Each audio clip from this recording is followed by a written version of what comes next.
I would like to, if I may, provide for all of you a brief origin and purpose of this Gundam fight. It all began about 60 years ago. People had left an intolerable Earth to live inside colonies out in space. To avoid war among the colony nations, a competition is held. Every 4 years, one representative from each nation pilots a machine called a Gundam and takes part in a match. It's called the Gundam Fight. And the pilots fight, and they continue fighting until the nation represented by the last standing Gundam earns the right to rule all the colony nations. These space governments have come up with a war based on the principles of great sportsmanship. However, one problem still remains. This competition takes place on Earth. That's right, this grimy planet on which we live. But this time around, there seems to be something different about the tournament. Hey, you, over there. Do you, by chance, remember seeing this guy? Well now, how might this charming little photo here have any effect on today's fight? Let's get things started. Gundam Fight all set, ready, go!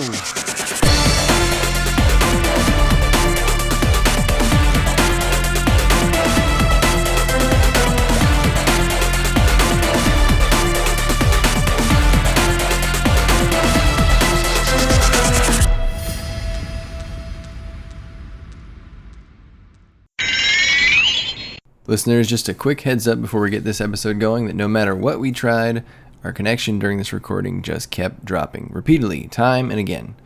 Given that we were prepped to record though, we soldiered on and I have stitched everything back together so that hopefully you don't notice a thing. But if you do, just know that we tried our best despite everything Microsoft Teams was throwing at us. The Devil Gundam heard about our review and it was doing everything it could to silence us. It was as if there truly was a ghost in the machine thwarting our every move. Funny you mention that, Isaac. I looked into it and I actually figured out just what was causing the issue. Oh, really? What was it? More like, who was it? You'll never guess. Oh no, don't tell me. All along, it was that man. That's right, it was Kyoji! Hey everybody, welcome back to Colony Drop, your favorite Gundam podcast. My name is Isaac. And my name is Brian, and this is a podcast where we talk about anything and everything related to the Mobile Suit Gundam franchise, from the anime, to the music, to the movies, to the models, to the clothes, to the food, you name it, we do it all, Isaac. Brian, we talk about everything on this show, including series that might be from a time from the before time, really. A time of yore, a time long ago. Before the internet, before the millennium, before many of our listeners and many Gundam fans were even born. Isn't that right, Brian? I shudder to think, but that's probably true in this case, yes. Speaking of case, Brian, as in a horrible crime occurred and a son is out for revenge and investigating what happened. Oh. What series, movie, or show are we talking about today? We are talking about the one, the only Mobile Fighter G Gundam. I think we encountered this show at the same time in our lives. We were just a bunch of little tykes catching it on Cartoon Network, I believe. Is that right? Toonami? That is correct. Yeah. It aired in Japan in 1994 to 1995, April to March, but you're right. In the US, we watched it on Cartoon Network in the afternoons, Isaac. I don't believe this was on Adult Swim. Maybe if it was on later. But it originally was part of Toonami on Cartoon Network from August 2002 through October 2002. Wow. So yes, we as little tykes, what were we, like 15, 16-year-old tykes, we watched that together. The great days before everything went to crap in the world. In the first age, when, dare I say, this was maybe the second wave of anime coming to America, it came on channels, which are what we used to watch on TV, called Cartoon Network, which had its own kind of subset hours called Toonami, where they pretty much just showed more or less family-friendly anime.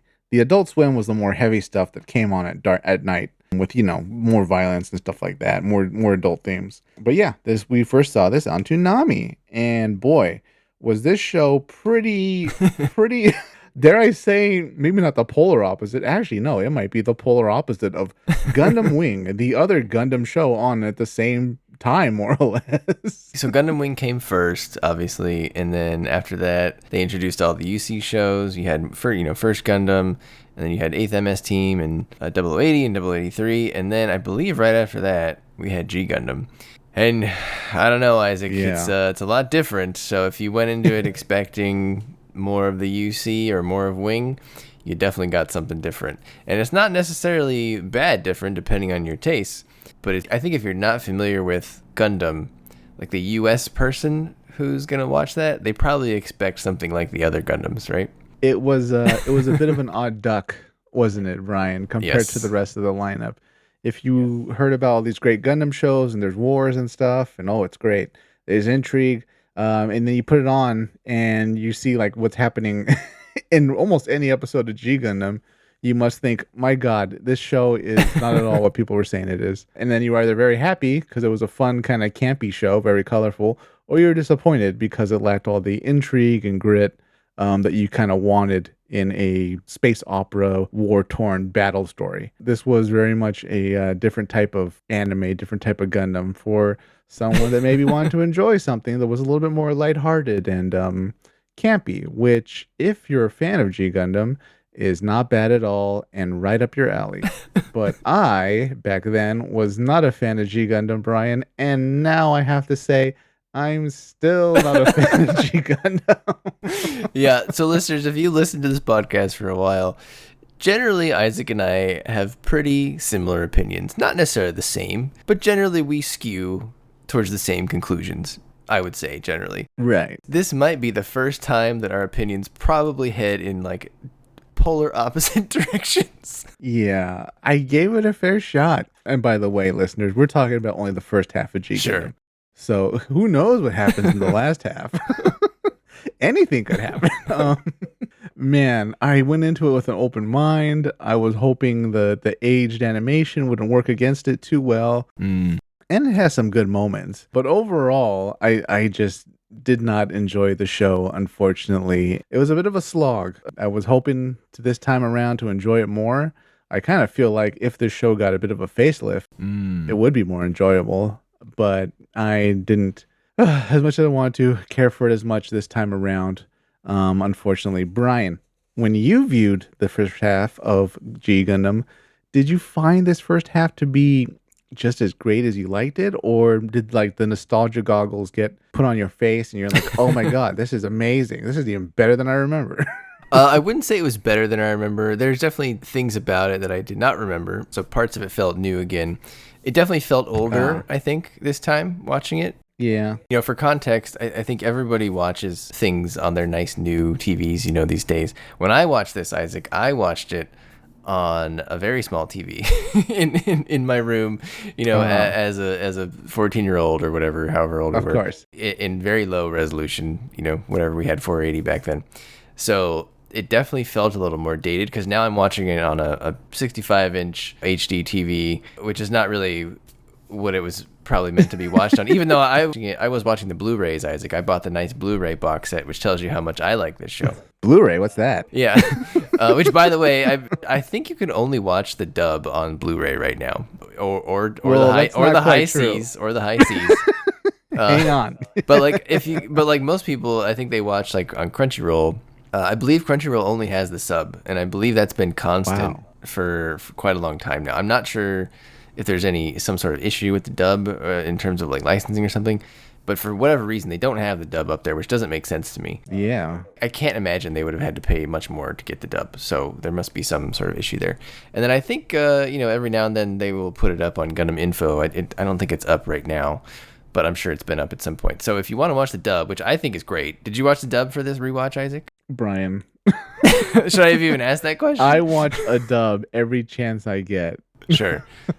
Well, I actually think the dub is pretty good. I think it has, for the most part, some really good voice acting. So, we'll talk about that later. Highlighted by Mark Gatha as Domon Kashu, who's fantastic. What? So, absolutely. I think he gets outacted by a very certain villain, but we'll get to that later. Oh, Master Asia. Okay, that's fine.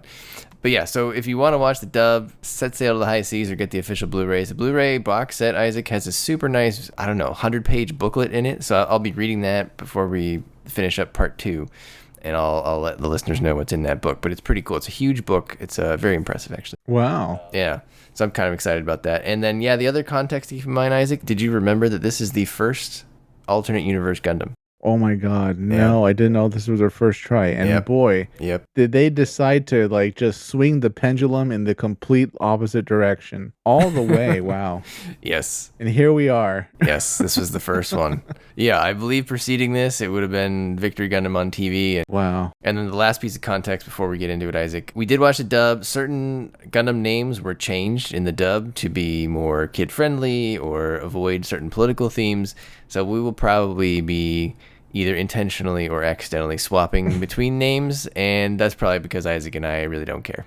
So if you hear us, if you hear us say Tequila Gundam versus Spike Gundam, as it was in the dub, you know, you're just gonna have to figure it out. So I thought it was Cactus Gundam. I think it's Spike. Maybe I'm wrong. It could be right. Maybe. Yeah. Spike. Well, I do have spikes. And then just to give you an idea, Isaac, how well this show goes over with kids, I've been watching this show entirely with my 5, almost 6-year-old son. He loves it. He looks forward to watching it every day. And today, before they went home from school, he's in 1st grade, and they got to draw something before they went home, and he drew a Dark Gundam cell. And so when I picked him up, he had this drawing in his hand. I go, "Oh, what is that?" And he goes, "It's a Dark Gundam cell." And I was like, "Oh no." Such is the power of the good Dark Gundam, Brian. It's come through the screen, and now it's gonna spread in our world. Yeah. So I'm not sure how he explained that one to his teacher, but there you go. So you got a fan. But all right, guys, you ready for the log line? Then we'll get into it here. Hit me with the log line. Let's hear it. It is time for the Gundam Fight tournament. Each country sends a Gundam to Earth for this prestigious tournament in the hopes of winning power and glory for their homeland. But this time, there's an unseen evil lurking behind the scene. Domon Kashu, Neo Japan's reluctant fighter, is determined to uncover this evil and clear his family name. The fight to the top begins now. Wow. That's a pretty good log line, actually. Yeah, I like that. I mean, most fans probably jumping into it don't really know about the whole clear name type crime type situation that actually happens, which really is very pivotal to the story. Right. It actually kind of overshadows the fight in a lot of episodes. Yep. But on the surface, though, you're like, oh, okay, it's Street Fighter Gundam. It's Gundams fighting each other, and each one's representing a country, so there's a lot of Gundam. Yes. And then that's kind of it when you jump into it. But this personal story with Domon, I feel like might be one of the wiser things they did when they probably planned this story. I doubt it happened by accident, because it gives him such a great motivation rather than what would have probably been almost a Monster of the Week type show where it's just Domon and Team Neo Japan fighting the next country's Gundam. Yeah, I mean, you have to do, if you're going to do a show of this length, I think you got to come up with some sort of through line that's a little more than just, I'm in the current round of the tournament or something like that, right? Right. Because that would get old after a while. Now, you could probably do that if you only had like 13 episodes or something, or maybe even 26, but this is back in the day when everything was a 50 episode TV show. You know, this series has 49 episodes, so you got 49 episodes to work with, Isaac. You got to fill that out with some other subplot that's very significant. And you're right, I think it was a good decision because it really does carry the story. Yeah, and boy, is this quite the crime. Oh my God, I know it's like kind of kid friendly, but they show people being gunned down. That's kind of the most violent it gets. Well, not even just people. I'll say it. Spoilers, listeners, by the way. Ooh, shocking. Spoilers for this show that's been out for decades upon decades. 30 years, 31 years. This is the 31st year. Last year it celebrated its 30th anniversary. His mom gets gunned down in what appears to be a crime orchestrated by his brother. And it's the hijacking of the Devil Gundam. Once again, another Gundam Jack, Brian. Oh, yeah. What's a Gundam show without a good Gundam Jack? Yeah. And man, that kind of gets Domon going. And he's, I don't even want to say a stoic guy, but he's just very much down to business. He's not as warm, I'd say, as Amuro, for example. No, not at all. In fact, he's actually quite a jerk for the first half of the show, probably into the second half of the show. Yeah. And who could blame him? He's been through a lot. And despite the trauma he's experienced, Neo Japan just sends him on his way anyways. Like, well, you're still the pilot despite what can only be a severe emotional toll, knowing your brother's a wanted criminal, your father's been arrested, and your mother got gunned down in front of you. By the way, we need you to train for combat to win us this tournament. Yeah, he's the closest thing Gundam has to like Batman. Yeah, really. Dare I say, probably even more financial resources since he has the funding of a country behind him. Sure, yeah. I did write a synopsis, Isaac, so shall we take a journey through the first half of the show here? Let's do it, listeners. We saw episodes 1 through 24. Isn't that right, Brian? That is correct. Okay, here we go. So there's a little bit of a backstory. This is the synopsis. I think this is from Wikipedia or maybe the wiki. I don't remember. In the future century, humans have ruined the Earth. Much of mankind has abandoned Earth for space colonies, with each country on Earth having a corresponding space colony. Instead of having wars, a Gundam fight is held every 4 years where a representative will pilot a mobile fighter and compete with other Gundams until only one is left. The winning country is allowed to rule the Earth for 4 years until the next Gundam fight.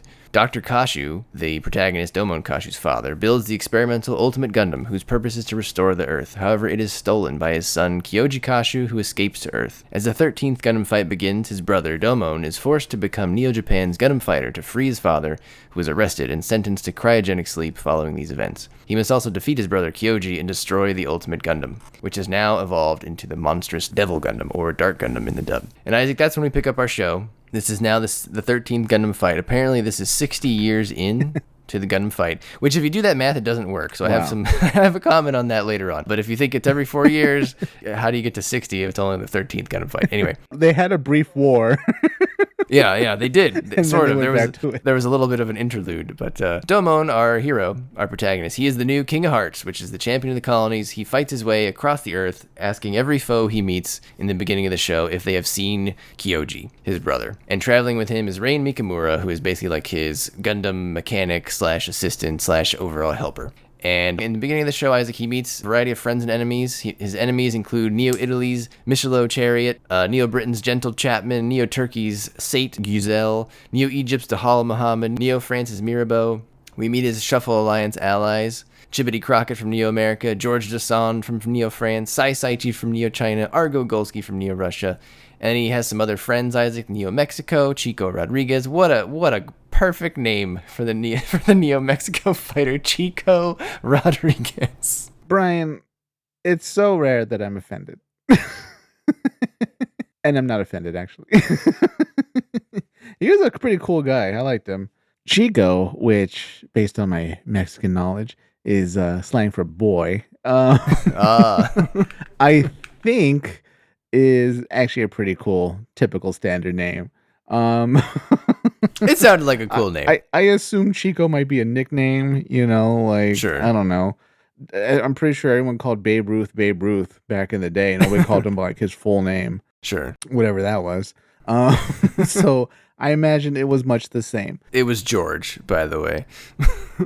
Yeah, even though there's sort of the overarching kind of simultaneous plots of Domon kind of trying to track down his brother, which brings me to a tangent as far as why does Neo Japan not throw their weight behind finding this guy? Why just have Domon on the hunt for him? Putting that aside, the second plot of, the actual threat of the Dark Gundam, which is always kind of looming in the background for this first half.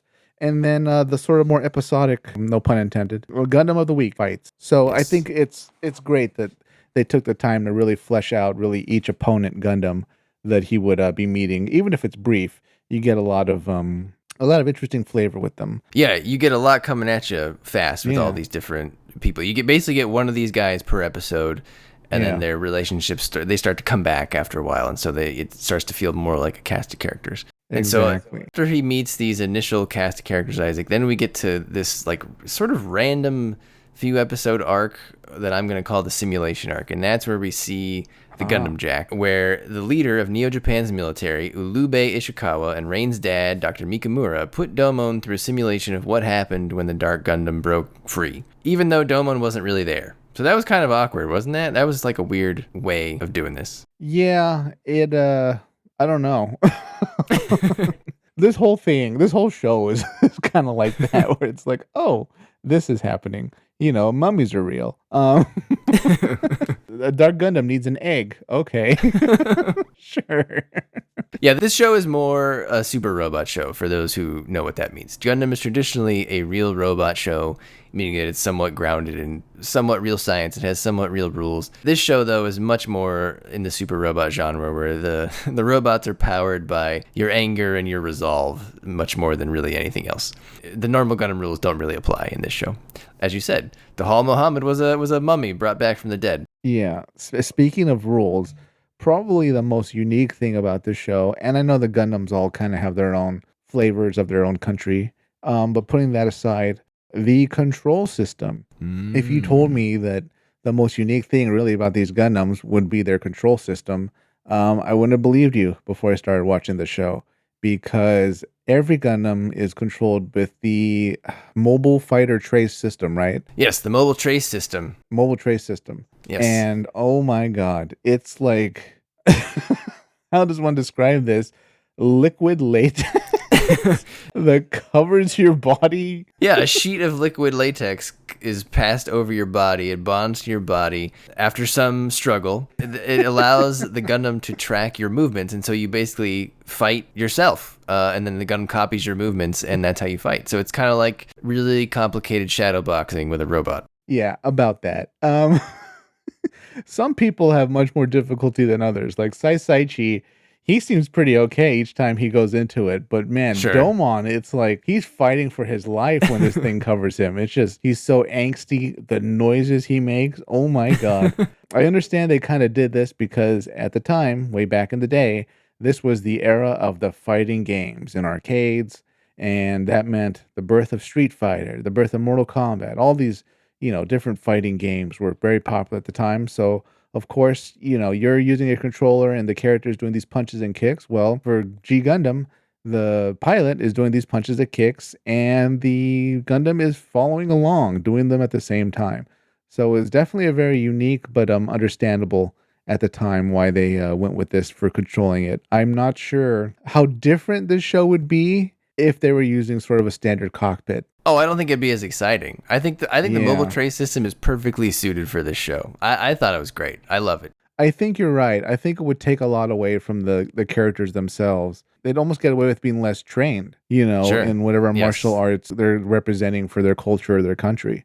So I think it is ultimately, a very brave decision, and I wonder how they invented it. I mean, I think it goes back to that feeling in the 90s when you played video games. Like if you ever introduced your parents to playing video games in the 90s, sometimes they would want to move the controller. Like this was well before we had the Wii or anything like it. There were attempts at True. it, but nothing was as big as the Wii at the time. Yeah. I knew a lot of older people who played video games who if they wanted to go right, they would move the controller right. And so I think this is an extension of that. Like what if you think of the future, you think of just the machine doing whatever you want, and this is one interpretation of that. Yeah, I'd say to an extent that, and then also definitely early VR, which was around at the time. I figure if you're going to move in 3 dimensions, controlling something, well, maybe they said, well, they're obviously not going to use a controller because they don't need to, but well, they'd need a suit around themselves, wouldn't they? And it wouldn't need to be bulky. It could just be kind of skin tight. Okay, well, there Sure. we go. They kind of have. I mean, you could even take it further and say, well, if the Gundam tournament is really just a stand-in almost for the Olympics, Right. this is very much an Olympiad's uniform that they'd wear representing their country. It's kind of a spandexy kind of clothing, and nobody else really wears it except the person competing, and that's what they wear to represent their country. So it all, in a bizarre way, this whole world is very believable, and it all works. It really worked for the world that they had Yeah. created. You can debate Yeah. whether it's great, but I think for the world they created, it's very good. I would also say that it's a much cooler version than what Pacific Rim did. Yeah, although Pacific Rim had some good moments. No, I'm a big fan of Pacific Rim, but if you think about the control system, it's probably the closest to the mobile trace system, and I feel like the mobile trace system is way cooler. So Yeah, my issue with Pacific Rim was always, well, they wanted to put more actors in the cockpit, so that's why they say you need 2 people in there to yeah. control it. Sure. Sure, whatever. We'll go with it. The mental strain, Yeah.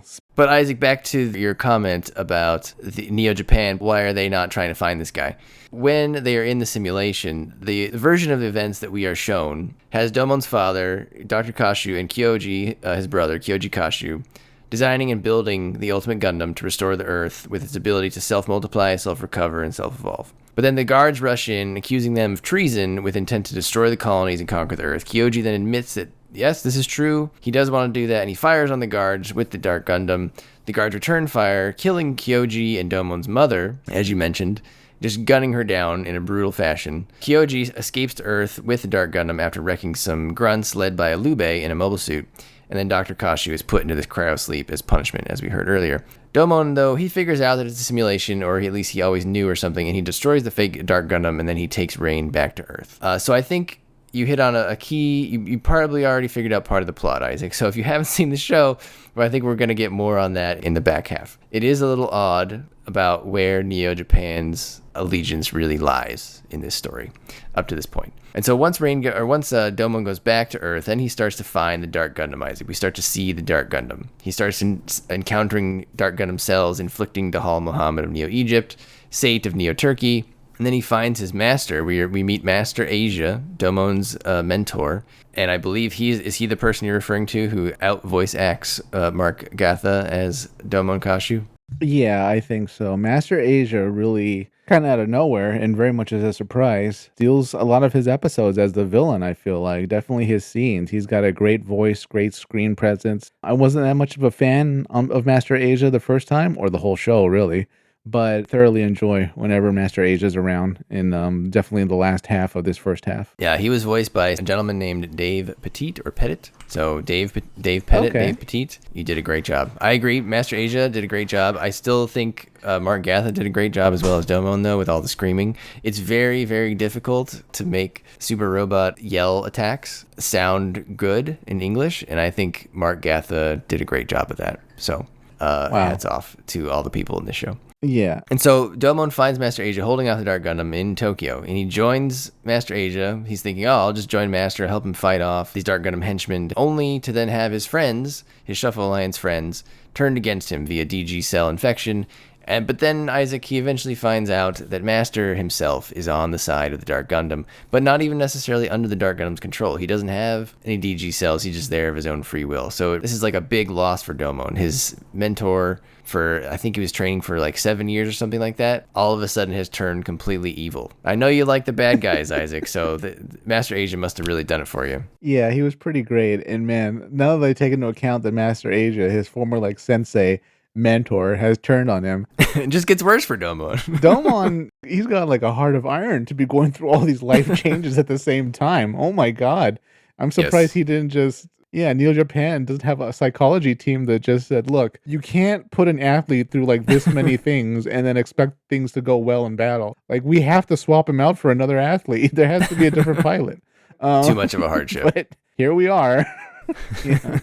Oh boy. So when all seems lost, the Shuffle Alliance, a group from ancient times whose task is to keep order in the world of fighting and they watched over many fights in history, and they saved humankind several times. They launch and they land on Earth in their Shuffle Alliance mobile suits, which I'm sure you thought were ridiculous, but because they're all themed after playing card suits and colors. Yeah. Oh my God. They sacrifice themselves. They contribute their life energy in order to rid Domon's friends of their Dark Gundam cells, and they then pass on their Shuffle Alliance crests or their Shuffle Alliance titles to his friends. So now Domon and his friends are the new Shuffle Alliance. And they also drive Master away. But underneath Shinjuku, Isaac, the Dark Gundam is growing and consuming the Dark Army, all of the Dark Gundam henchmen, and all the citizens it's infected. And they retreat because they are convinced to retreat because they have no chance by one Schwarz Bruder of Neo Germany, Isaac. What did you think of Schwarz Bruder on the rewatch? He was pretty great. My only issue, though, with the suit, which, dare I say, is a bit too Germanic, I'll put it that way. Germany has a very long history, as I'm sure you can imagine. There's not really a need, I feel, to put it in a certain type of helmet, which, if you think about it, has really only been around for a few decades compared to the centuries of German history. But other than that, yes, it was very interesting having what's essentially a German ninja.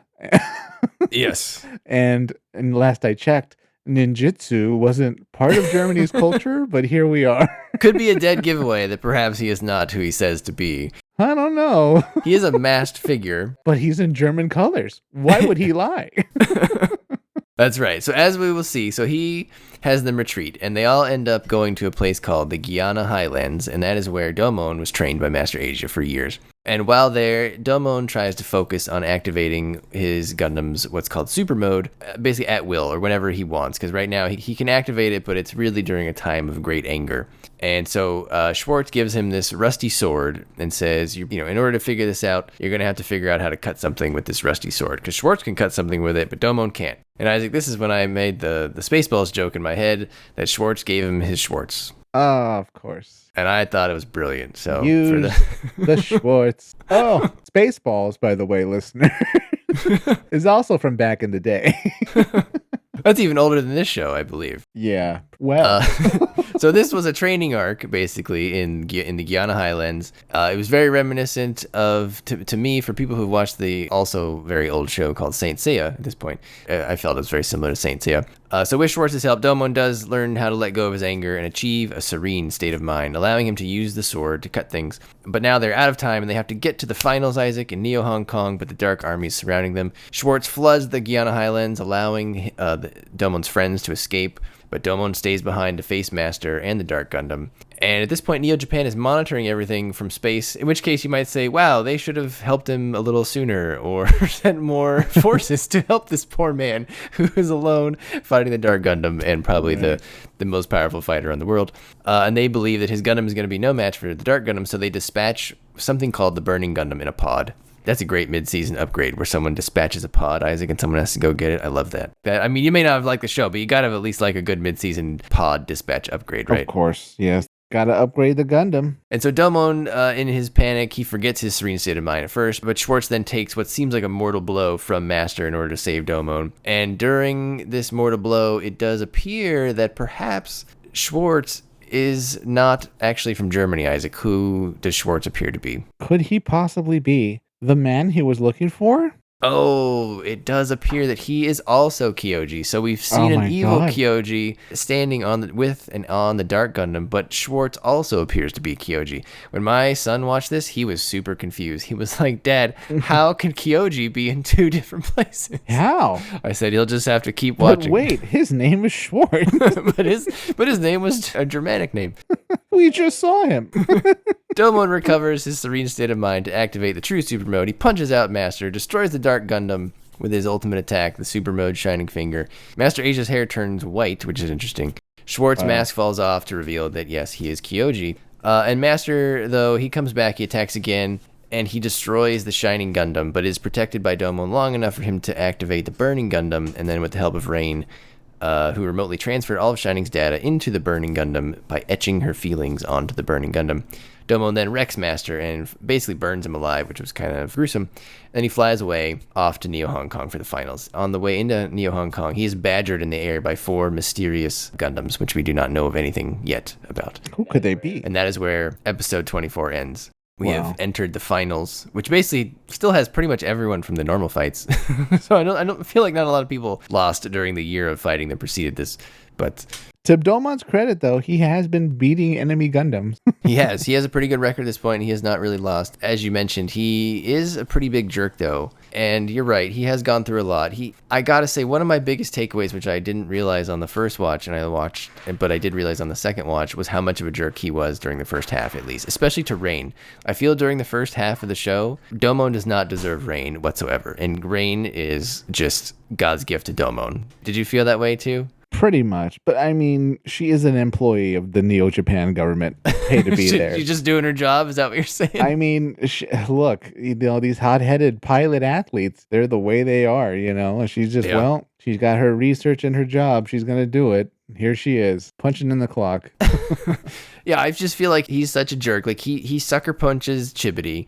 He withholds his location from either Rain or Neo Japan in Russia while Rain is looking for him. He won't stop to see Niagara Falls with Rain, tells her to pipe down. He tells her to shut up when she calls Kyoji his brother, as if she's telling him something groundbreaking. Rain tells him that he should take charge of the Shuffle Alliance, and he simply says no and that he only cares about Kyoji. He doesn't really start to become not a jerk until almost episode 24. I think it might be in episode 22 when he helps Rain repair Shining Gundam together. So he finally starts to change after he has achieved his serene state of mind around that same time, and he actually has to help Rain get it done because she's like severely injured. Whereas on the other hand, Rain is a great character from the beginning. She's always cleaning up his messes, compensating for his dumbassery. And then there was this great part in the Guyana Highlands when he was training, he was like just diving into the water. Yeah. And she was like, you're just jumping in the river over and over. How is that going to help you? And he got really mad at her for pointing out that. And I thought that was hilarious because she was right. His training made zero sense at some point. Without Master Asia, he's directionless. This kid really needs some structure in his life. Speaking of kid, I do not remember Sai Saichi being such a perv. Well, he's a growing boy, Isaac, and he's very interested in things he does not understand. I think those Buddhist monks, they kind of give him too long of a leash. But speaking of Sai Saichi and Domon's quote unquote friends, I don't think their bond at this time is that close enough to be called friends. They're almost more reluctant allies, or allies of convenience almost, because sometimes, or increasingly as the show of this first half goes on, they're dealing with the Dark Gundam as a group. For whatever reason, their countries don't send their armies to handle what's obviously a military threat. I think at this part in the show, though, all of the countries outside of his friends and the enemies that are allied with the Dark Gundam, they don't really acknowledge that the Dark Gundam exists, or they don't fully understand the degree of danger that is before them. Perhaps his friends should have done a better job of communicating that to their countries to then, send into the military, because as we've seen in the show, Isaac, the countries do actually have militaristic Gundams. The Gundams in the fight are tuned for like fighting. They have real mobile suits that are more akin to the mobile suits we see in other shows. Right. Which I had kind of forgot about that, actually. Yeah, me too. That mobile armor that paraded in to be the fake Dark Gundam, that was a pretty cool looking mobile armor. Yeah, definitely. And even the ones we see kind of on patrol or showing up to Neo Hong Kong to kind of save the day. Right. Or at least provide, search and rescue help.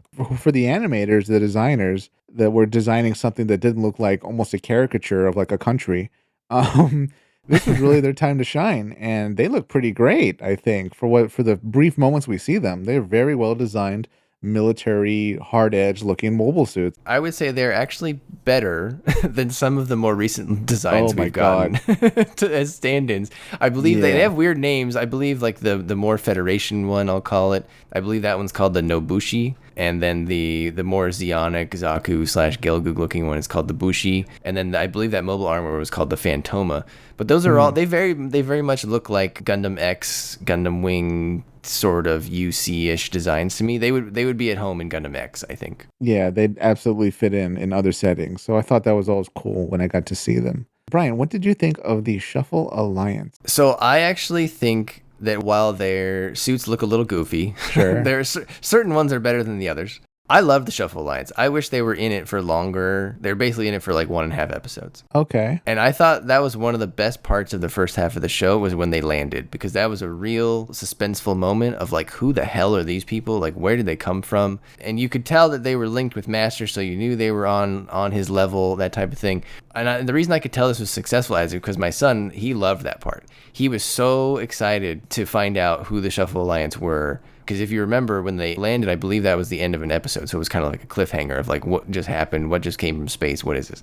If I had to ascribe a weakness to the Shuffle Alliance, it's that we don't get enough Shuffle Alliance lore. Who are they? What did they do? Did you not like the Shuffle Alliance, Isaac? Were they too goofy for you? It's a bit of that. And then also, well, they said they protected the Gundam tournaments or saved the world multiple times throughout the duration of the tournaments itself, which in a way can kind of answer your question, Brian, of, well, the Gundam tournament's been going on for 60 years? That's not a multiple of 4. Yeah. So there must have been an incident where the tournament ended quickly, or something cataclysmic or bad happened that might have involved the Shuffle Alliance and the tournament coming to a close abruptly. Yeah, so I have the reason why Oh, that happened. If you recall in the show, it's mentioned that Gentle Chapman yeah. won the tournament 3 times. Damn good. Yeah, so that's pretty good. And he won it by his Gundam, as we see, I believe in Japan, it's called the John Bull Gundam, but in the dub, it's called the Royal Gundam. So it says that there was a hiatus after he won it the third time, I believe, because people, I think it was either people thought he was cheating or they were like redoing all their strategies to sort of match his around shooting. Huh. Something to that effect. Because you're right, this is the 13th Gundam fight. If it's been going on for 60 years, that doesn't really add up. So that's the reason for the difference. Ah, excellent. I also took it that the Shuffle Alliance was just also very old and protected things even before the Gundam fight. That was how I took it. Kind of like Assassin's Creed or the Kingsman or something like that. So that's kind of how I looked at it. Sure, yeah. Just really quickly about General Chapman. From what I read, yeah, there was discussion. I don't even know if this is a side story or what, or just some wiki or book I read about it. Countries did, I guess the council, maybe the whole world government, did kind of discuss, well, this is all cheating. He's using a gun, it's a beam weapon, and we're not going to do that anymore. And then, of course, they were kind of overruled by the obvious point that, well, some countries' cultures have firearms. Sure, yeah. Their histories had guns and weapons. You should be allowed to use it. And here Right. we are, Chapman going around with the gun again. Yeah. But back to the Shuffle Alliance. I do not like the Shuffle Alliance. The camp is okay, I guess. I just don't like the whole playing card gimmick. My issue with it is, well, this is such a global tournament, and the Shuffle Alliance themselves should try to be global in nature, maybe. Playing cards are not a global thing. Having King of Hearts and all that, that's kind of a very Western thing. So I don't think it made much sense to sort of represent the whole world. I can't think of anything in place of it, but playing cards, the 52 deck of cards, it's not quite, I think, a good choice. I would have done something different. Everybody loves to gamble in these days, Isaac. I guess so, but man, they don't always use that type of cards, especially in Asia. Yeah, true. Isaac, one thing about this show is it is campy, as you said. It does skew, I think, a little bit younger. However, I feel like there's a very sinister undertone about the Earth being in horrible shape. Yes, the Shuffle Alliance, the nature of Earth, the whole threat, really, of the Dark Gundam and its original purpose. At this time, in the 90s, when this came out, recycling was big. It was kind of maybe not the birth of recycling, but at least maybe modern recycling, I guess you could say. This was the start, at least here in beautiful, sunny California, where we started doing things like separating our plastics or, paper and stuff like that from our trash because it was going to be recycled. So the environmental message in this show is very strong, to an extent, kind of stronger than even Gundam X. Gundam X, the world was hit by an apocalyptic attack.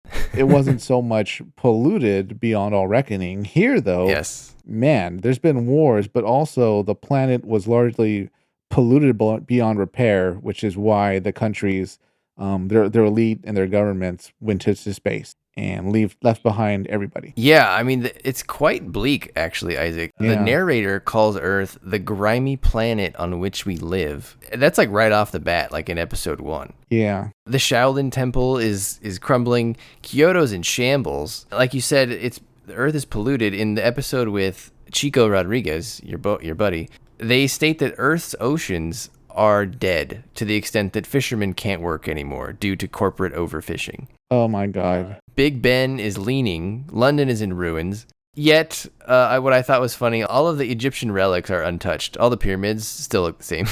So they survived. People left those alone.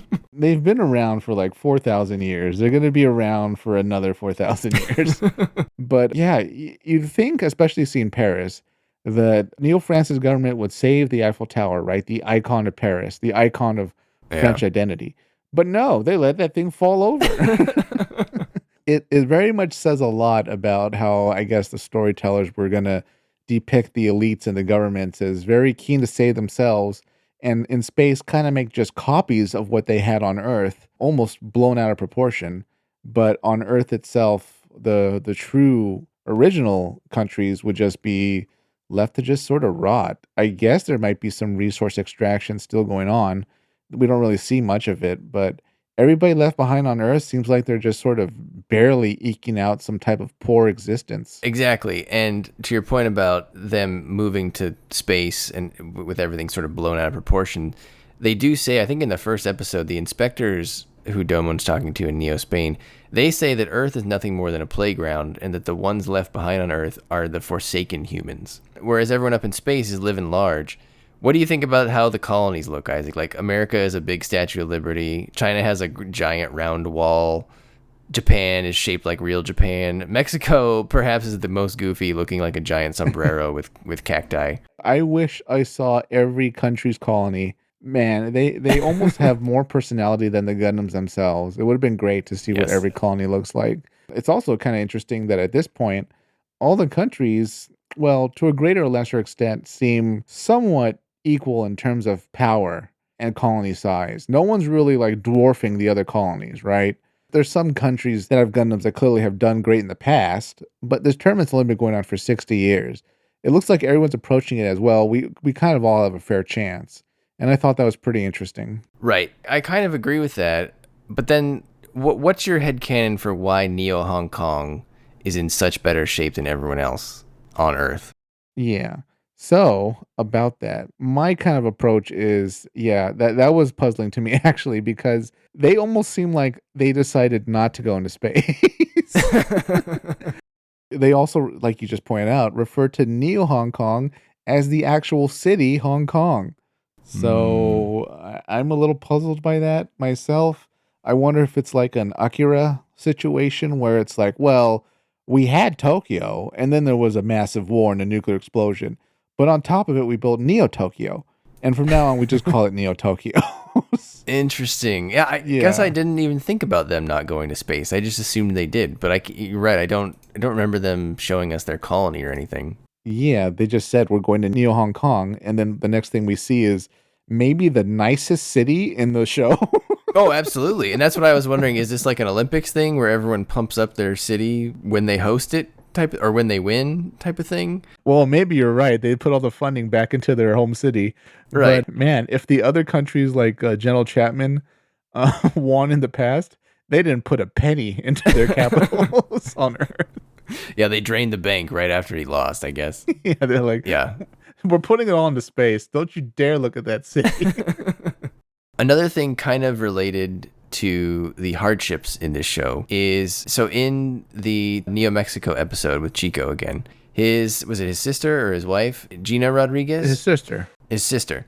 She has a terminal colony disease. Yikes. Which turns out not to be terminal if you read this like manga after the fact, but having a disease that originated in the colonies is a very interesting concept that I don't think we've ever seen in other series. I feel like we should see that more. Yeah, it's very interesting and almost, I don't want to say prescient, but so far thinking of the designers to say, well, humans would be in a new environment. Of course, they're going to develop some type of new virus that's going to be over there. And if she was there and she caught it, well, tough luck. Yeah, so in the show, it does come off that she's going to die, even though Chico get to spend the rest of his time with her. They sort of fake his death and whatnot. But I believe that the director of the show wrote like a manga maybe like 10, 15 years ago, where I think that manga implies that she ends up being able to go get treatment for it in the colony. So if you were too sad about Gina dying, you can change your headcanon to that she did get help later on in the colonies. Just she couldn't get it on Earth. But yeah, I wish we would see that more. Maybe it's just hard to turn into a show about robots with diseases, but yeah, we need like rain in the background to say, oh, by the way, Gina and Chico caught a shuttle to the colony to get her treatment. And then Doma could say, oh, that's great. yeah, that's in the 4Kids version where they say, oh, it's fine, no one died. Yeah. Oh, I'm glad they hit their escape hatches at the last minute. Oh, great. Another thing about this timeline, Isaac, and I assume it's because of how bad of a shape the Earth is in, the rest of the solar system seems to be much more colonized. Argo's backstory involved a colony, or at least some sort of space station at Saturn. And we don't see a lot of Saturn at all, really, in Gundam. Right. And then Chapman's wife suggested that instead of finishing this fight, or after the fight is over, that they should go to Mars and sort of retire there. So as goofy as it is, Isaac, these people have done a lot more progress in getting out and into the solar system a little further. Yeah. Boy, what are the implications of that? Not needing to field huge armies to fight each other, the world had a lot more resources for exploring space and getting resources from across the entire solar system. This might be as peaceful as we get in a Gundam setting, other than Build Fighters Try. Yeah, it could be also a sign of how bad the Earth is, because the colonies are like, it's okay. I'm not going back there. I'm going to go all the way to Saturn instead, or I'm going to go all the way to Mars. It would be easier to start over there than it would be to fix my country down below, which I can see.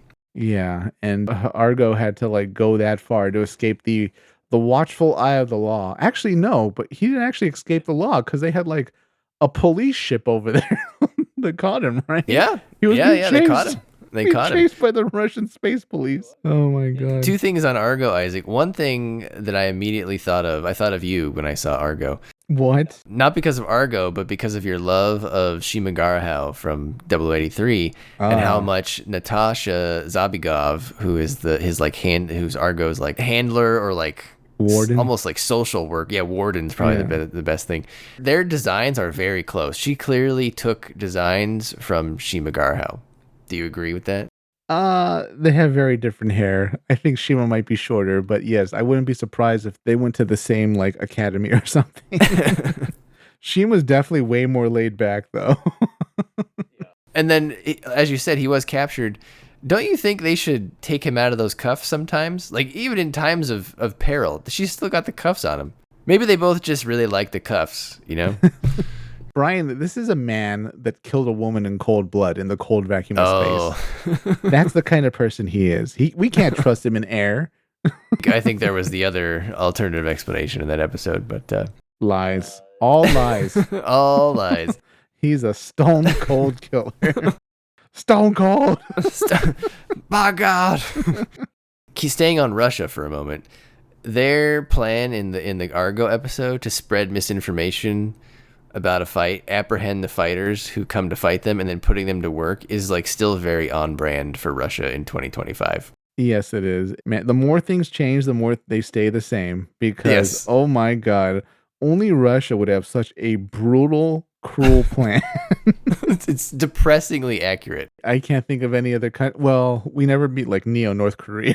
Sure, yeah. Yeah. I'm sure they would also have something equally sinister, perhaps. Actually, they would only direct that cruelty to their own people. Well, yeah, I mean, that's true. I mean, that's tough. I mean, I'm sure there's people in the outskirts who don't necessarily want to be there. Comment below if you're from North Korea and you're listening to our podcast. Yeah, if you need help, say so in the comments. Isaac, this was a big thing that I was thinking of. In the late 90s and the early 2000s, instead of a worry about artificial intelligence, there was a worry about nanotech. And the Dark Gundam is nanotech gone wrong. It may not be as small as what we think of as nanotech, but has AI sucked up all the worry about nanotech today? Like, where has all the worry about nanotech gone? Because it's on full display in this show about how badly nanotech could go. You answered your own question. No one's worrying about the gray goo anymore or anything like that. The worry is all about AI taking jobs, or just becoming, intelligent and causing who knows what kind of problems. That's the current worry.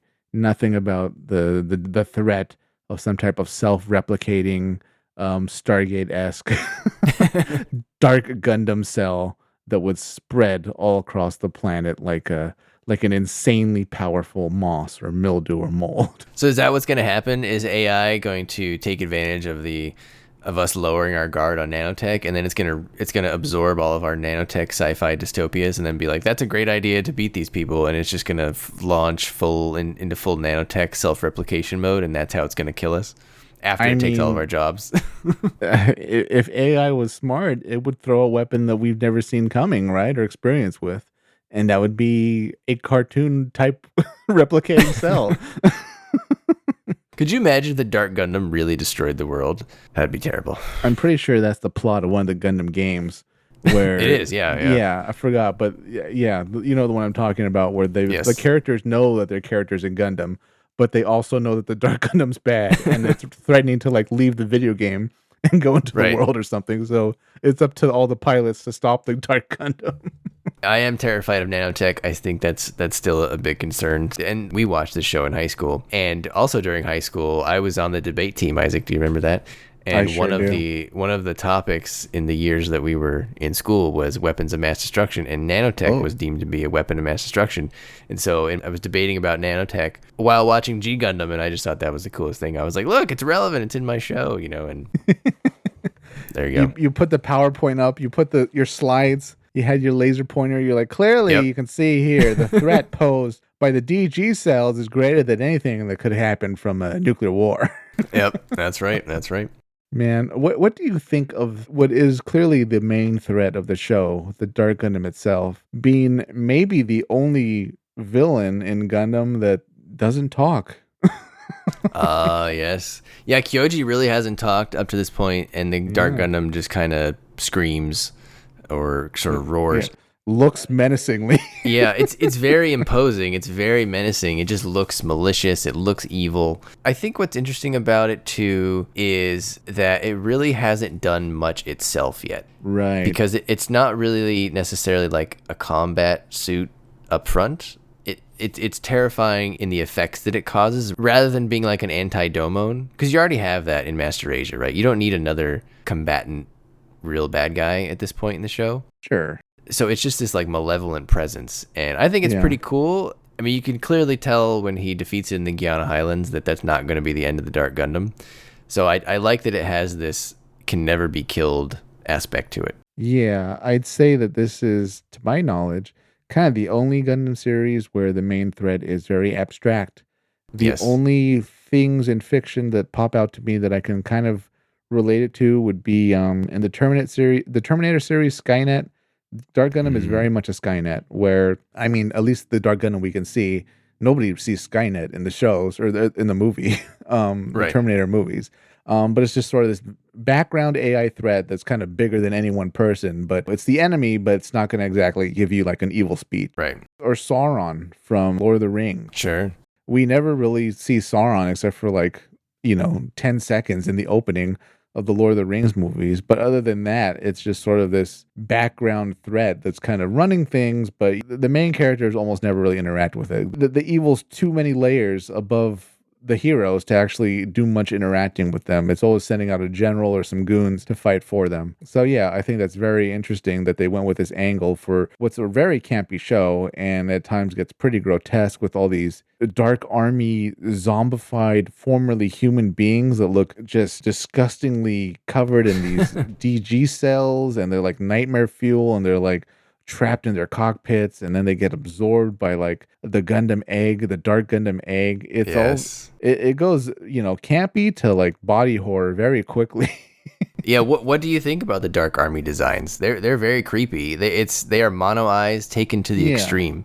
At first I didn't care for them, but watching them now again, I very much appreciate how they wanted to create a kid-friendly, sinister army. Yeah. It's sort of, I don't want to say goofy, but campy villain visually, but at the same time, they really skirted the line with being kid-friendly by showing how the pilots looked. Other than that, though, they're fine for what they are. They gave us a Mook army. They're very closer to the Leos, I felt, rather than Zaku's. Yeah, they would fit in Wing or X, I think, for sure.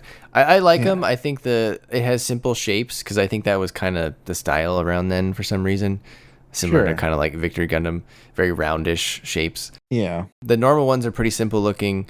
They have kind of like bloodshot mono eyes, which I thought was a nice touch. Yeah. I really like the flying one with the flying armor type of thing. Those look pretty neat. I thought those were good. The one scene was terrifying though, Isaac, when it was when they were kind of starting to first fight the Dark Army. When they blew off its like legs, and then it had more legs. It was one of those 4-legged ones. Oh, that was creepy. Those hover kind of ones that are weird. That was well done. Man, it's very I know you're not a fan of this show, but it's very like the Dark Gundam watched Beast Machines.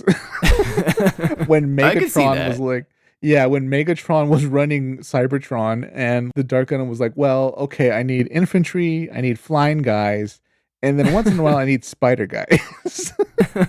Maybe tank guys. I have no idea what the world's going to throw at me. So I need a very kind of balanced army that has different abilities, and that'll keep me safe while I'm inside my red egg. Yeah, again, I liked those grunts better than some of the more modern grunts we've gotten. Like, I think what I like about the Dark Army too is it's distinctive. You can look at that and exactly remember what it is. Yeah. If you showed me some of the grunts from Double O or from Witch, even Iron Blooded Orphans, I'd probably only be able to tell you with a 50% accuracy rate of which show it was from. But if I see the Dark Army, I guarantee you that I know exactly where it's from. That's a great point, actually. And especially since we've seen sort of the standard military and police type mobile suits of the regular countries, you can visually look at the Dark Army and say, this does not represent any country. This Sure. looks like maybe space pirates or something, but no country would send that out to represent them. Right. Isaac, well, let's talk about the powers of Master Asia, because he was probably, it sounds like, maybe your favorite part of the show. For now, yeah. Were you impressed by all of his superhuman feats? Like, for example, he does not use the mobile trace system. He doesn't need it. He just gets it in his clothes. He defeats Gundams with his cloth from around his waist. He catches mobile suit bullets and throws them back at the mobile suits to blow them up. He lifts the ground up. He can be thrown and turn into a spinning tornado. He can light people on fire from afar just by looking at them. He can step on bullets as they are fired from him, and he can like shock people with his aura from a distance. What did you? Those must just have really grinded your gears, right? In your robot show, you like wanted all these real rules, and he just came over and was just doing Superman things. They didn't grind my ears just because of the just the nature of the show. But I feel like we were almost reaching kind of Dragon Ball type stuff, which was very popular at the time as well. Yeah. So I feel like they kind of threw him in there as Chinese martial arts over the top anime character doing superhuman things. And it's very interesting that they said, well, he's not going to be one of Domon's friends. He's not going to be Domon himself either. It's actually going to kind of be the villain of this first half. Yeah, very interesting decision, but it works because he's so powerful.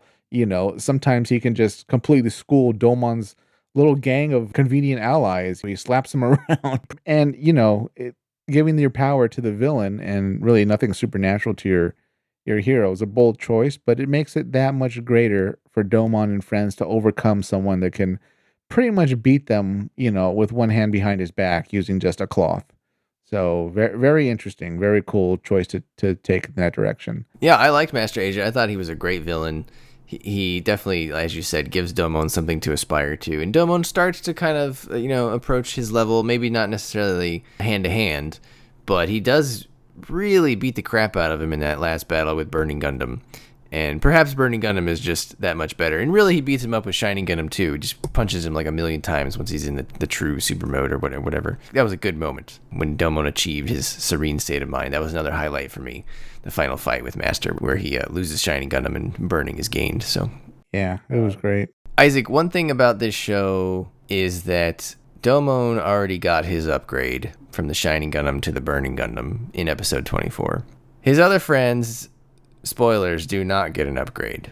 Is that disappointing? Do you feel like his friends should have also gotten an upgrade? Because he's kind of the only one in the show that really got an upgrade. I kind of have mixed feelings about that because it kind of highlights just how advanced Neo Tokyo was. It also kind of raises questions about the rules. But I think it kind of highlights how advanced Neo Tokyo was in terms of just tech. Maybe not necessarily their pilots or other things, but tech-wise, they were so advanced they could send out a new Gundam. They already had the Dark Gundam, which didn't work out. So if you think about it, in some way, this is their third Gundam for the tournament that they're sending out.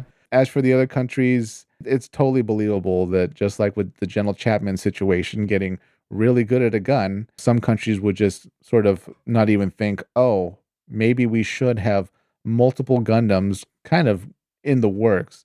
Should we need to send it out rather than, nope, one Gundam's all we need. Yeah, absolutely. Going back to the mobile trace system real quick, Isaac, can you imagine if this show was made today, how much fan service jiggle there would be between all the girls getting the mobile trace system or just even with Chibity's like girl entourage? Yeah, it would put the seed bouncing to shame. And Rain's short scene in the trace system was really fan servicey enough. I couldn't believe it at the time. I was like, wow, they're really paying it in the 90s. Goodness. As much as they could with that budget that they had. I think they went for it. Yeah, but man, the mobile tray system, some people are okay with it. Other people, they sound like they're pulling out a toenail. Yeah, or having a really good time, depending on how you interpret those modes. Yeah, So. sometimes they're the same thing. Very serious question for you, Isaac. Oh, no. Who has crazier hair? Troa Barton from Wing. Wow. Or George Descend from Neo France? Oh, I think George gets it because it's a little bit longer, right? And it goes in the back. Yeah, it's like a bigger scoop, and he's got the long stuff in the back, right? He Troa mullets him. He out-Troas Troa. We definitely need a Gundam hair episode. You know what? If we ever do a panel just on G Gundam, we have to show up as the wackiest character. Oh, you could be Chibity. Oh, there you go. Chibity's hair is pretty wild too. I don't even know what to call his hair. His hair looks a lot like the cactus of Neo Mexico. It's kind of like an 80s rocker mullet, isn't it? You know what? He looks more like Sonic than anybody else. Yeah, I could see that. That was relevant at the time, so that probably makes sense. That had to have been it, because they're like, well, he's an American, so he's uncouth and rude and arrogant and loud, and just like Sonic, so we'll give him the hedgehog hair. And they're like, that's brilliant. I believe that 100%. Isaac, a lot of people get worked up about some of the Gundam names being changed for the dub. For example, we've said Dark Gundam this whole time, but a lot of people will only call it Devil Gundam.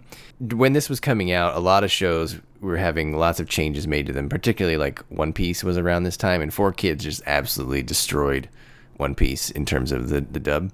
Wow. But I don't know. I never really had that big of a concern about the changes made in this show. None of them really bothered me that much, and I kind of understood why they made them. I don't think that really detracted too much from the show, though. Yeah, I agree. It's never bothered me, really, just because of the sensibilities. America can be sensitive about some things, unfortunately. There's a lot of religious nut jobs here. So having the word devil on daytime children's networks was maybe not a wise idea if you want to make money in America. Yeah. So we'll go with dark. We can't use a reference to alcohol, Mexican hard liquor alcohol when referring to Neo Mexico's Gundam. So, it's got a cactus on its arm and there's cactuses in Mexico. So we'll call it Cactus Gundam or Spike Gundam. Right. So I forgive that stuff. It makes sense. And I've never had much of an issue with it. I'm not that much of a purist for the show, but if this was my 0083, I would probably defend it just as hard as the diehard G Gundam fans. Yeah, I mean, I'm not saying the original names aren't better. Don't get me wrong. If they could have used them, I would have preferred if they had a dub version that used the real names, and you could watch that dub if you want. They didn't do that, though. If you watch the dub, there's only one version of it. It uses the alternate names. It is what it is. I would say that if lived in the U.S., right away, Isaac, as you said, they were never going to get God Gundam and Devil Gundam on TV. That was never going to happen at this time, right? So if you wanted the show on TV, they were going to have to change it, and that's just the way it is. So I'd be curious if listeners still feel very strongly about that, or what your view is. So let us know in the comments. Brian, is your head canon that the scientists at Neo Japan sat down and said, well, why don't we create something called Devil Cells? that would be the designers of the Manhattan Project sitting down and saying, well, maybe we should call it, World Killer Project or something. Well, in Neo Japan's defense, it was called the Ultimate Gundam, and then it only later evolved into the Devil Gundam, I believe, after the stuff happened that we will see in the back half. But they changed their minds. Yes. Isaac, we got a lot of Gundams. Were there any Gundams in particular that caught your eye, or good or bad? Yes. The one for Neo Spain, which was, I guess, a bull. Please don't tell me it's called Bull Gundam. I think it's called Matador Gundam, actually, or something. I thought it was Toro Gundam, but yeah, it could be. Yeah, Toro Gundam. I was really interested in that one. I really wanted to see more of that. I imagine it has a charge attack. I mean, you look at all these Gundams, and you pretty much, if you're a fan of video games, you have to associate with Mega Man. Sure. Each one of these Gundams is pretty much a Mega Man boss, except for a country. So I was looking at it and I was like, oh, it must obviously have some type of charge attack or something. Or the bull mouth opens up and there's a beam cannon or something. It's almost mobile armor size, really, because it's got such a bulky body. I don't think it's that It's large. maneuverable. Yes. Yeah, but I thought that one always stuck out to me as being pretty cool looking.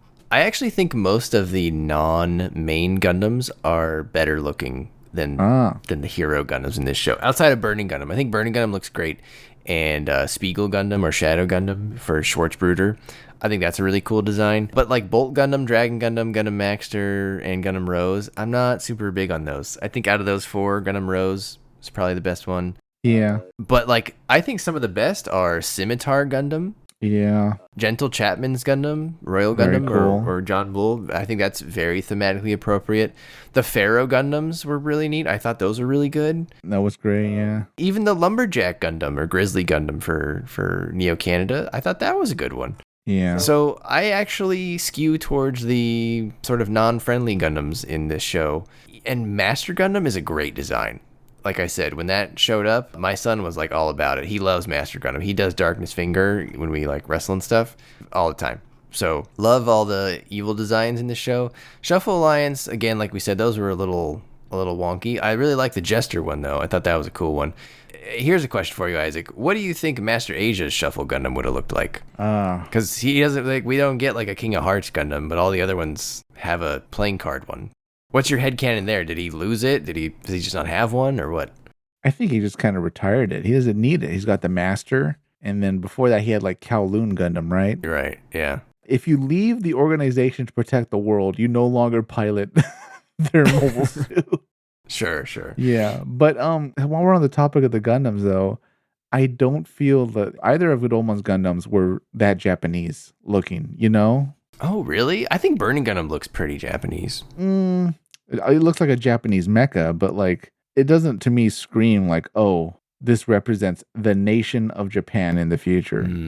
Like, not that I wanted like a big, red dot in the middle or something like that, but I was gonna say, would you have just wanted a red dot? Yeah, I don't know. Maybe a more samurai-ish look to it or something. I don't know. They look samurai-ish to me, but you're right. On the level of the other countries, that one is the least themed. Yeah, I don't even want to say it's bland, but definitely visually, if you said it was, oh, this also represents, Neo Taiwan or something, I'd be kind of like, huh, well, it's red, blue, and white. It's the most vanilla for sure. For sure, Shining, Yeah. I think that's true. Burning, I think, has a little more character. But the other ones on it, what do you think about the other ones on his team? Like Bolt is, I mean, I know you like your thick Gundams, but Bolt's kind of boring, isn't it? Yeah, again, they went with the hat as like, oh, this is Russia, but Yeah. it almost looks like it could fit into a lot of different countries. If you told me that was like, oh, Finn Gundam from Finland or Sure. something, I'd be like, Yeah. I guess that's a hat you'd wear in cold weather. But yeah, nothing, I don't know. So, some of them visually look more of their country than others. And how would you rate your disappointment with Gundam Maxter? Oh, wow. Gundam Maxter. I feel like football isn't that critical of like an American thing where they'd want it to be the representative of Neo America. So for that reason, I give it kind of below average. It should have been redesigned to maybe be a bit, I don't know, a Western kind of theme would work, kind of cowboyish, maybe more. Minuteman Gundam or something. I don't know. Lady Liberty Gundam, and it has like the crown and like a torch or something like that. There's a lot of different ways you could have gone with it. Eagle Gundam, Patriot Gundam, Freedom Gundam, a lot of different ways. But football gear, maybe not my top choice to go into battle. Yeah, I agree. I designed an alternative Neo America Gundam in our G Gundam Create Your Own episode way back when. Yeah, so go check that out. It was pretty cool. I thought it was good. That was most of my notes, Isaac. And since our connection is bad, do you have anything left, or should we give our ratings on the first half? No, we went over everything I wanted to cover. There's DG cells attacking the network, Brian. That's why our audio is being interrupted. My God, it's been a struggle. The Dark Gundam is afoot. God help us. All right, Isaac, how would you rate the first half of Mobile Fighter G Gundam? All right, going into this with open eyes, I didn't expect much. I kind of knew what was happening and what was coming towards me, but there were times I still had a good time, and I can see how a lot of people would enjoy this. But for me personally, I gave the first half of Mobile Fighter G Gundam episodes 1 through 24 2.5 out of 5 stars. Oh, that pains me. On the other hand, I love this show. It does feel a little old watching it now. I can see how the animation feels a little older than perhaps it used to. I think a lot of the first half probably could have been compressed, and probably would be compressed in a modern redo of this show. You could definitely compress it into like 3/4 of what we actually had. The Guyana Highlands arc was probably too long, but I do think the Great Highs make up for some of its faults. Highlights for me, Isaac, are the first appearance of the Master Gundam. They spent a lot of their budget on that. You could tell the detail was great in those scenes. It hovered, spun around, attacked with a darkness finger. Just super menacing, appearance. It was like Epion, but like more evil. Yeah. Like I said, the Shuffle Alliance, I like the climax of the Guyana Highlands with Domon achieving his serene state of mind and gaining Burning Gundam. Oh, and especially with Burning Gundam holding the basically dead Shining Gundam. That was very poetic. I loved that. So I give the show in the first half an 8 out of 10, but I do acknowledge that it could use some animation upgrades in certain parts. It does feel its age, but I think it's beautiful when it needs to be, and I did love the dub. I think, again, that Mark Gatha and Dave Pettit did a great job as Domon and Master Asia, respectively. So I think everybody should watch it. If you like super robot shows, if you are dead set on realistic robot shows, this is definitely not the show for you, though. So, Isaac, you should tell the listeners how you describe the show via text to me right before we started this podcast. Oh, I described the show as an aneurysm, a brain aneurysm. Right before we logged on, he texted me, "This show is an aneurysm." So I was like, "Oh, I can guess his score right away." So right between the lobes. Will you at least admit that the plot makes more sense than the plot of Wing? Ooh, wow. Yeah, you got me there. Wings, See? it was sometimes sometimes in Wing, things are going okay with the Alliance. The next thing you know, Relena's running the world. Then you got 3 episodes of like pointless battles followed by like a speech. Isaac, any questions for the listeners? What do you think Neo America should have had as their Gundam? Or other countries should have had as their Gundam? What ideas do you have? What's your headcanon for, why some tournaments clearly had to be wrapped up compared to other years based on the count of number of years this tournament's been going on? What did you think of this first half of the show? Would you have done the main threat differently? Should the threat have been maybe some countries be more powerful than others, or countries cooperating in a way they shouldn't have? What besides the Devil Gundam could possibly have been a threat in maybe prequels or sequels? Lots of open space there. How about you, Brian? What questions do you have for the listeners? I want to know what these listeners think of this show in the year 2025. Is this a show that you watched recently for the first time and you liked it, or like Isaac and I, your love of it comes from, or I guess me, not Isaac because he doesn't love the show, but does your love come from nostalgia goggles, as Isaac was saying? Where are you in the fandom on this show? Because it is a very different show than pretty much every other Gundam show. So I'm curious as to how a modern Gundam fan thinks about this show, that just doesn't just remember it from their childhood. And then, if you have any headcanon in the show, we would love to hear it, because I think there's a lot of room to expand the lore in this show. So any ideas you have, we'd be interested to hear them. Okay, Gundam Fight watchers, good night, and take it away, Brian. All right, listeners, before you go to sleep tonight, sit on your bed, get into your lotus position, and focus on achieving a serene state of mind. Find a clear heart without ill feelings or a guilty conscience. Your soul must be unobstructed like a mirror and tranquil like water after a storm. Only then can you become a true member of the Shuffle Alliance and defeat the Dark Gundam. Good night, everybody.